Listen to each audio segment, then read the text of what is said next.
اللہ نے معجزات ہر نبی کو عطا فرمائے، لیکن اپنے محبوب کو اللہ نے جو معجزات عطا فرمائے اس جیسے معجزے اللہ نے کسی پیغمبر کو نہیں دیے۔ جیسے حدیث مبارکہ میں آتا ہے، حضرت ابو ہریرہ رضی اللہ تعالیٰ عنہ ایک مرتبہ مسجد نبوی کے صحن میں لیٹے ہوئے تھے۔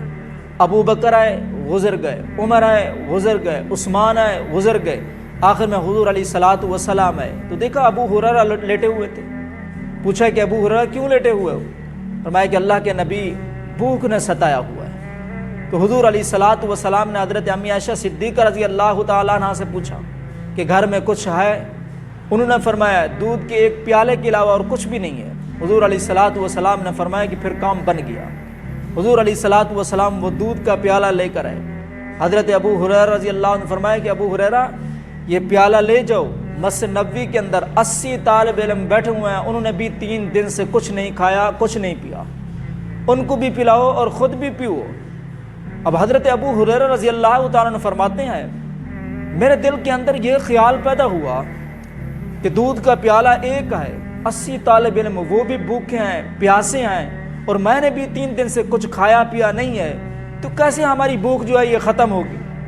لیکن میرے دل کے اندر یہ بات بھی تھی کہ آسمان پھٹ سکتا ہے، ستارے بے نور ہو سکتے ہیں، چاند کی چاندنی ختم ہو سکتی ہے، سورج کی کرنیں ختم ہو سکتی ہیں، پوری دنیا الٹی لٹک سکتی ہے، لیکن میرے محبوب کا فرمان کبھی جھوٹا نہیں ہو سکتا۔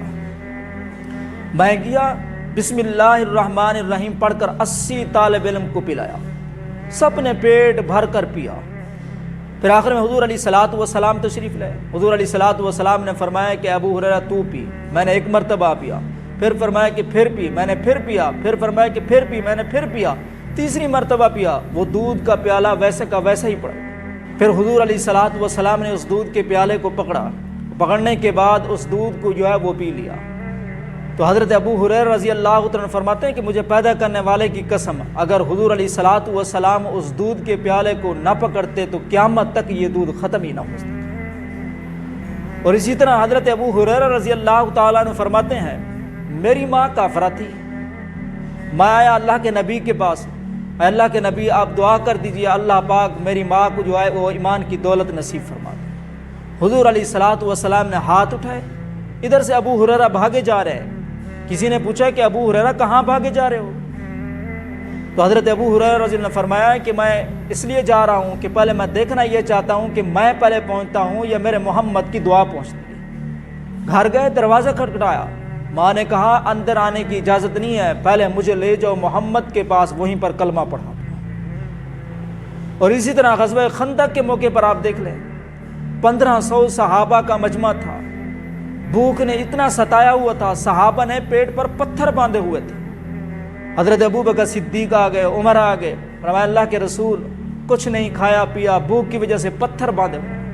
حضور علیہ الصلوۃ والسلام نے اپنا کرتا جو ہے وہ اوپر کیا، فرمایا کہ تم نے 1 پتھر باندھا ہوا ہے، میں نے بھوک کی وجہ سے 2 پتھر باندھے ہوئے ہیں، دعا کرو اللہ جو ہے وہ کوئی انتظام کر دیں گے۔ تو حضرت جابر رضی اللہ تعالیٰ عنہ کی گھر والی نے کہا ہمارے پاس بکری کا ایک بچہ ہے، اس کو ذبح کرتے ہیں، اللہ کے نبی کو بلاؤ اور چند صحابہ کو بلا لو۔ حضرت جابر رضی اللہ تعالیٰ عنہ حضور علیہ الصلوۃ والسلام کو بتایا، تو حضور علیہ الصلوۃ والسلام نے سارے صحابہ کو فرمایا کہ آج جو ہے وہ جابر کے گھر دعوت ہے، سب تشریف لیں۔ تو حضرت جابر پریشان ہو گئے، جا کر بیوی کو بتایا، بیوی نے کہا کہ پریشان نہ ہو، اللہ کے نبی وہ خود ہی فرمایا کہ یہ کرے۔ اور حضور علیہ الصلوۃ والسلام نے حضرت جابر کو فرمایا کہ جب تک میں نہ آؤں اس وقت تک آپ نے ہانڈی کو ہاتھ نہیں لگانا۔ تو حضور علیہ الصلوۃ والسلام تشریف لے آئے، حضور نے اپنا لعاب مبارک اس ہانڈی کے اندر ڈالا۔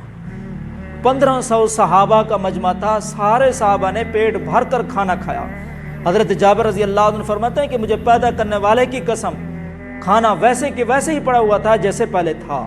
اور اسی طرح حضور علیہ الصلوۃ والسلام اور حضرت ابو بکر صدیق جب ام معبد کے خیمے کے قریب پہنچے تو حضور علیہ الصلوۃ والسلام نے حضرت ابو بکر صدیق کو فرمایا ابو بکر جاؤ اس جھوپڑی والوں سے کہو، اس خیمے والوں سے کہو ہمیں کھانے کے لیے یا پینے کے لیے کچھ دے دے۔ تو حضرت ابو بکر صدیق گئے تو پوچھا کہ بوڑھی اماں رہتی تھی، کھانے کے لیے کچھ ہے؟ انہوں نے کہا کہ کچھ نہیں ہے۔ پینے کے لیے کچھ ہے؟ انہوں نے کچھ نہیں ہے۔ دودھ ہے؟ انہوں نے کہا کچھ نہیں ہے۔ حضرت ابو بکر صدیق رضی اللہ عنہ نے جا کر حضور علیہ الصلوۃ والسلام کو بتایا تو حضور علیہ الصلوۃ والسلام نے فرمایا کہ یہ جو بکریاں کھڑی ہوئی ہیں، تو میں معبد نے کہا کہ یہ بکریاں بیمار ہیں، کچھ بھی نہیں دیتی۔ تو حضور علیہ الصلوۃ والسلام نے فرمایا کہ اگر اجازت ہے تو میں اس کا دودھ نکال سکتا ہوں۔ انہوں نے کہا کہ ہے بیمار، میری طرف سے اجازت ہے۔ تو حضور علیہ الصلوۃ والسلام نے فرمایا کہ اجازت دینا تیرا کام ہے اور دودھ کا دینا میں رب کائنات کا کام ہے۔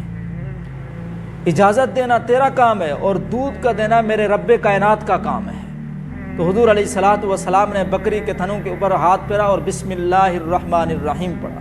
اللہ نے بکری کے تھنوں کے اندر جو ہے وہ دودھ پیدا کر، حضور علیہ الصلوۃ والسلام نے وہ دودھ نکالا، سب سے پہلے اس بوڑھی اماں کو پلایا، پھر ابو بکر کو پلایا، پھر حضور علیہ الصلوۃ والسلام نے خود پیا۔ تو اللہ کے نبی کے معجزات بے شمار ہیں۔ تو حضور علیہ الصلوۃ والسلام کی آنکھ معجزہ، حضور کی لعاب معجزہ، حضور کے ہاتھ معجزہ، حضور کا پورا جسم جو ہے وہ معجزہ ہی معجزہ تھا۔ تو اللہ نے ہمیں نبی وہ دیا جو ساری کائنات سے اعلیٰ اور افضل ہے، کتاب وہ دی جو ساری کتابوں سے اعلیٰ اور افضل ہے۔ ہم جتنا بھی اس پر شکر ادا کریں پھر بھی کم ہے۔